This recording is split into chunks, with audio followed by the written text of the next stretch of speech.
এই আধুনিক সময়ে এসেও আমাদের সন্দীপ, আমাদের প্রিয় দ্বীপ অনুন্নত, অবহেলিত, উন্নতির মুখ দেখছে না। প্রতিবারই আমরা আশায় বুক পেতে রাখি যে এবার মনে হয় ভালো কিছু হবে। সেই আশায় আমরা আমাদের প্রতিনিধি নির্বাচন করি। আমি বলবো না যে আমাদের সন্দীপের মানুষ ভুল করেছে। আমাদের সন্দীপের মানুষ সহজ সরল এবং খুবই স্মার্ট। ওনারা সবসময় আশায় থাকে, যে আশায় ওনাদেরকে ভোট দিয়ে প্রতিনিধি নির্বাচিত করেছে। নির্বাচিত প্রতিনিধিরা নির্বাচিত হওয়ার পরে আমাদের কথা আর শোনেননি, আমাদের সন্দীপের লোকের কথা আর শোনেননি। তাই আজ আমাদের সন্দীপের সাধারণ লোকের দুর্বিষহ জীবন। যারা রাজনীতিকে পেশা হিসাবে নিয়ে নেয় তারা মিথ্যা আশ্বাস দেয়, তাদের তো কোনো পুঁজি নাই। তারা রাজনীতিকে ওরা পুঁজি হিসাবে নিয়ে নেয়। কারণ রাজনীতি যদি ওরা যদি পাশাপাশি কোনো পেশা থাকতো তাহলে উনি রাজনীতিটা সেবার মঞ্চ হিসেবে নিত। যেহেতু পেশা নেই, তাহলে আমার আপনার সবার পকেট থেকে তো নিয়ে চলতে হবে না? তাহলে ওনাদের থেকে মিথ্যা আশ্বাস থাকতেও পারে। আমি কমিশন ভোগী হতে হবে না। কেন হতে হবে না? ইতিমধ্যে আমার বাড়ি গাড়ি হয়ে গেছে, দেশে হয়েছে, বিদেশে হয়েছে। আপনার মৃত্যুর পরে মাত্র 3,500 জায়গা হয়, কিন্তু আমি এখন যেখানে থাকি আমেরিকাতে আগে ছিল 3,500, এখন কেটে সেটে আমাদের দেশে যেভাবে শাসারা আইল কাটে না ছোট করে জমি বাড়ানোর জন্য, ওরা কেটে সেটে কবরের সংখ্যা বাড়াচ্ছে যেন আরেকটা কবর বৃদ্ধি করতে পারলে পয়সা বেড়ে যায়। তাহলে 3,500 থেকেও ছোট হয়ে যাচ্ছে আপনার কবরের আয়তন।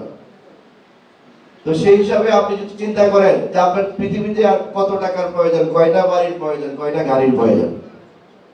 কারণ আল্লাহ আপনার নিজেকে যতটুকু নির্ধারণ করেছে তার চেয়ে একটা লোকমাও আপনি বেশি খেতে পারবেন না। পারবেন? টানা তৃতীয়বার অর্জন করেছে দেশের সেরা সুপার ব্র্যান্ড স্বীকৃতি বসুন্ধরা টিস্যু। সন্দীপে মানুষের নীরব কিছু কান্না আছে, আপনারা এখন শুনছেন না।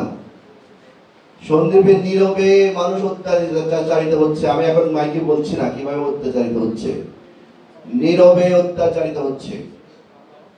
ব্যবসায়ীরা হচ্ছে, সাধারণ মানুষ হচ্ছে। আমি ওয়াদা দিচ্ছি, আপনারা যদি আমাকে সংসদ সদস্য হিসেবে নির্বাচিত করেন, ইনশাআল্লাহ আমার থেকে এবং আমার কর্মী থেকে, আমি তো আগেই বলছি আমার কোনো কর্মী নাই, আমি নিজেই কর্মী, আপনারা অত্যাচারিত হবেন না। কেউ আপনাদের ধারে ধারে গিয়ে একটা টাকাও চাইবে না। আমি ওই ধরনের রাজনৈতিক দল থেকে নমিনেশন নেইনি। নিয়েছি? যখন সন্দীপে আমি ঢুকেছি তখন আমি বলেছি যে আমি একটি রাজনৈতিক সহ অবস্থান নিয়ে ঢুকেছি। মেহরবানি করে আমার মঞ্চ থেকে আপনারা কাউকে বিদ্বেষমূলক কথা বলবেন না, কারো সম্মানে হানি হবে এই ধরনের কথা বলবেন না। কারণ সবার এক একজনের এক একটা পছন্দের আছে। যদিও আমি হাত পাকার পছন্দের লোক, কিন্তু হাত পাকা আমার কি মার্কা, কিন্তু আমি সন্দীপের সবার পছন্দের লোক, সব দলে। বিশ্বাস হয় না আপনাদের? বিশ্বাস হয়? তো আমি চাচ্ছি যে সবার প্রতিনিধি হতে, শুধু হাত পাকার প্রতিনিধি না। হাত পাকাও আমাকে কিন্তু এটা কানে কানে বলে দিয়েছে যে হাত পাকা তোমার জন্য একটি ট্রেডমার্ক, ওটাকে হ্যান্ড হেল্ড করবা, ওটাকে হ্যান্ড হেল্ড মানে হাতে ধারণ করে রাখবা, কিন্তু তুমি সবাইকে প্রতিনিধিত্ব করতে হবে। আমার মঞ্চে চাঁদাবাজ আসবে না, জুলুমবাজ আসবে না, সন্ত্রাসবাজ আসবে না, ফেসিস্ট আসবে না। এই জন্য সবাই আমার কাছে ভালোবাসার।